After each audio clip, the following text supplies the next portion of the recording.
Pada tanggal 26 Juli tahun 2001 di negara Indonesia, terjadi sebuah peristiwa mengejutkan. Syafyuddin Kartasasmita, seorang hakim agung, sedang berangkat dengan mobilnya menuju gedung Mahkamah Agung untuk bekerja. Ia tidak sadar kalau mobilnya sedang diikuti oleh dua orang tak dikenal yang mengendarai sepeda motor. Dua orang tak dikenal ini tiba-tiba melepaskan beberapa tembakan senjata api ke arah hakim agung ini. Peluru yang dilepaskan menembus lengan, dada, dan rahang kiri Hakim Syafyuddin. Ia masih hidup saat berada di lokasi penembakan, sebelum dinyatakan meninggal dalam perjalanan menuju Rumah Sakit Cipto Mangunkusumo. Sementara dua orang pelaku penembakan berhasil melarikan diri dari tempat kejadian. Lalu, siapakah Hakim Agung Syafyuddin? Apa motif dan siapa otak dari peristiwa pembunuhan ini? Syafyuddin Kartasasmita lahir pada 5 Desember tahun 1940. Ia adalah seorang lulusan Fakultas Hukum dari Universitas Indonesia. Selama menjabat sebagai Hakim Agung, ia memang akrab dengan kasus-kasus beresiko tinggi. Bagaimana tidak, kasus-kasus yang ia hadapi seringkali berkaitan dengan orang-orang berkuasa pada zaman Orde Baru. Di tahun 2001, ia baru menyelesaikan sebuah kasus korupsi Bob Hasan, seorang pengusaha kelas kakap dan mantan menteri pada masa Orde Baru. Hakim Syafyuddin saat itu menolak kasasi yang diajukan oleh Bob Hasan dan mendukung putusan Pengadilan Tinggi DKI Jakarta yang menjatuhkan pidana 6 tahun serta ganti rugi 243 juta dolar Amerika kepada negara. Selain kasus Bob Hasan, Hakim Syafyuddin juga mengadili kasus yang melibatkan tokoh yang lebih besar, yaitu Hutomo Mandala Putra, atau biasa kita kenal dengan Tommy Soeharto, anak dari Presiden kedua Republik Indonesia. Pada bulan September tahun 2000, Hakim Syafyuddin menjatuhkan pidana 18 bulan penjara kepada Tommy Soeharto dalam kasasi yang diajukan atas kasus tukar guling tanah milik Bulog. Padahal sebelumnya, Tommy Soeharto sudah divonis bebas oleh Pengadilan Negeri Jakarta Selatan.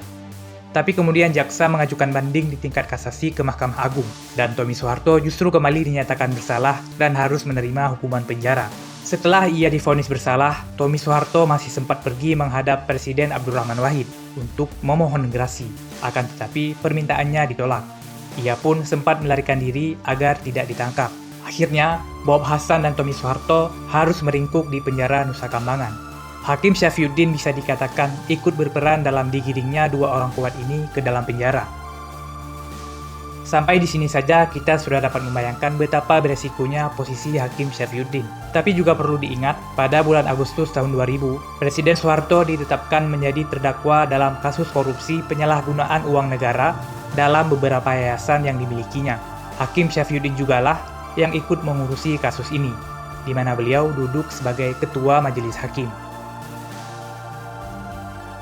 Berdasarkan pengakuan beberapa rekannya seperti Hakim Artijo Alkausar, Syafyuddin memang dikenal sebagai penegak hukum yang berdedikasi tinggi.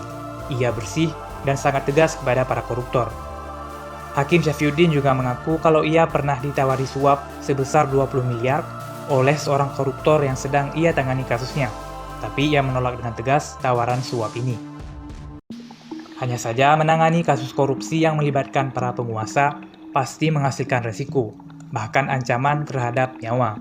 Pada pagi hari di mana beliau meninggal, dua orang yang sudah mengikutinya dalam perjalanan menembak ban belakang mobil yang ia kendarai. Mobil itu pun oleng dan menabrak sebuah warung. Tidak lama kemudian, orang yang mengikutinya sudah berdiri di depan mobil dan melepaskan beberapa tembakan ke arahnya. Peristiwa penembakan ini terjadi saat Tommy Soeharto sedang berada dalam status buronan polisi. Pastinya, ada langsung banyak orang yang mengaitkan penembakan ini dengan Tommy Soeharto. Dugaan ini kemudian terbukti setelah petugas menemukan senjata api dan bahan peledak di rumah yang disewa oleh Tommy Soeharto. Aparat kepolisian langsung bertindak. Kurang dari 2 minggu setelah kejadian, polisi berhasil menangkap 2 pelaku penembakan. Kedua pelaku mengaku sebagai orang suruhan Tommy Soeharto dengan imbalan masing-masing 100 juta rupiah. Tommy Soeharto pada akhirnya berhasil ditangkap. Ia dibawa ke pengadilan dan berhasil dibuktikan bersalah sebagai otak pembunuhan berencana. Ia juga dijerat dengan beberapa tindak pidana yang lain, mulai dari kepemilikan senjata api dan bahan peledak, hingga upaya mengagalkan peraturan perundang-undangan. Dengan menjadi otak dalam kasus pembunuhan berencana, kasus korupsi miliaran rupiah, hingga kepemilikan senjata api, Semua orang pasti mengira kalau Tommy Soeharto akan diberikan hukuman yang sangat berat. Tapi ternyata, ia hanya divonis penjara 15 tahun. Bahkan hukumannya lalu dipangkas menjadi 10 tahun di tingkat Mahkamah Agung. Selama di dalam tahanan, Tommy Soeharto juga menerima banyak perlakuan mewah. Ia bahkan disediakan sebuah helikopter yang siap sedia menerbangkan dirinya ke Jakarta dengan alasan untuk berobat. Ia juga memperoleh berbagai pemotongan masa tahanan dan bisa bebas jauh lebih cepat pada tahun 2006. Artinya, dengan semua tindak kejahatan yang telah ia lakukan, ia hanya menjalani masa tahanan selama 5 tahun saja. Saat ini lebih dari 20 tahun, pembunuhan Hakim Syafiyuddin telah berlalu. Tommy Soeharto masih aktif sebagai salah satu pengusaha papan atas di Indonesia. Ia bahkan juga aktif dalam politik dan berpartisipasi dalam pemilu 2019 dengan memimpin sebuah partai, yaitu Partai Berkarya. Ia bahkan juga masih mendapat dukungan dari beberapa tokoh agama yang cukup terkenal di Indonesia.